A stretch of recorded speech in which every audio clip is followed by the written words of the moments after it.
प्रयागराज में आयोजित माघ मेला धर्म, आस्था और अध्यात्म का महासंगम बन चुका है। संगम की पावन वेदी पर देश विदेश से श्रद्धालु के साथ साथ जानी मानी हस्तियां भी आस्था की अनुभूति के लिए पहुंच रही हैं। इसी क्रम में बॉलीवुड के प्रसिद्ध अभिनेता राजपाल यादव माघ मेले में पहुंचे। उन्होंने संगम में पुण्य स्नान किया और सेक्टर 6 में आयोजित धार्मिक अनुष्ठानों में सहभागिता निभाई। डॉक्टर अनिल प्रभाकर शास्त्री के आदेश और सानिध्य में राजपाल यादव ने स्वयं जमीन पर बैठकर पार्थिव शिवलिंग का निर्माण कर विधिवत पूजन अर्चन किया। इसके साथ ही वे श्रीमद् भागवत कथा के शुभारंभ कार्यक्रम में भी शामिल हुए और भक्ति गीतों पर भाव विभोर होकर झूमते नजर आए।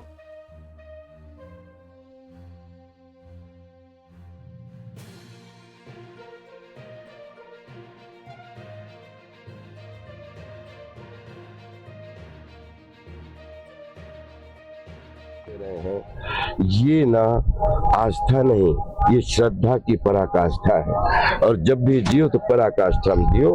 और जीवन में जो अभिनय है तो अब जीवन भर पूरे देश दुनिया के अभिनय के लिए कुर्बान हूँ। अब कोशिश करूंगा, अभिनय का दूसरा नाम सेवा है।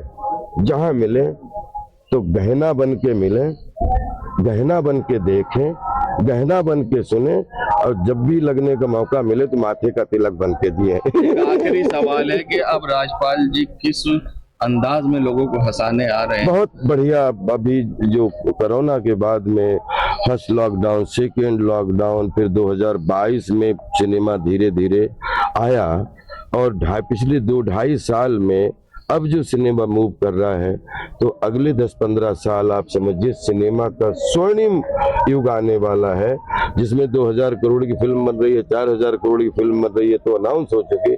लेकिन विश्वास करिए 1-2 लाख रुपए से लेके 2 करोड़ से लेके 200 करोड़ से लेके और 10,000 20,000 करोड़ की फिल्म भी आपके भारत में बनके पूरी दुनिया में अपना झंडा स्थापित करेगी। और जन जन, क्योंकि अब फॉन्ट आ गए हैं, अब इतनी सुविधाएं मिल गई हैं कि एक फिल्म एक भाषा में बनाते हो उसको आप 72 भाषाओं में करके पूरी दुनिया तक पहुंचा सकते हो। और 5-5 पैसे का बिजनेस आ गया है बिकॉज ऑफ सोशल मीडिया सब कुछ।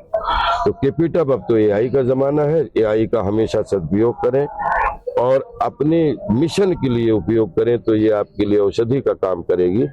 और अगर एआई के साथ खिलवाड़ किया तो फिर विश्वास करिए फिर आपके साथ वो खेल होगा जो आपको समेटना मुश्किल हो जाता है। तो बबूल बोओगे तो कभी भी बबूल ही मिलना है और आम बोओगे तो आपको आम ही मिलना है। फैसला आपके हाथ में। सब सुविधाएं, इतनी सुविधाएं अगले 10-20 की पूरी दुनिया को आप अपनी चिप के रूप में अपनी जेब में पैसे लेके घूम रहे हो। सब कुछ है, सबको सब कुछ मालूम है। तो जियो खुल के, संस्कार में जियो, व्यवहार में जियो और अपने अपने कुनबे अपने परिवार में जियो, लेकिन हमेशा मिलजुल के संसार के लिए जियो। Love you all.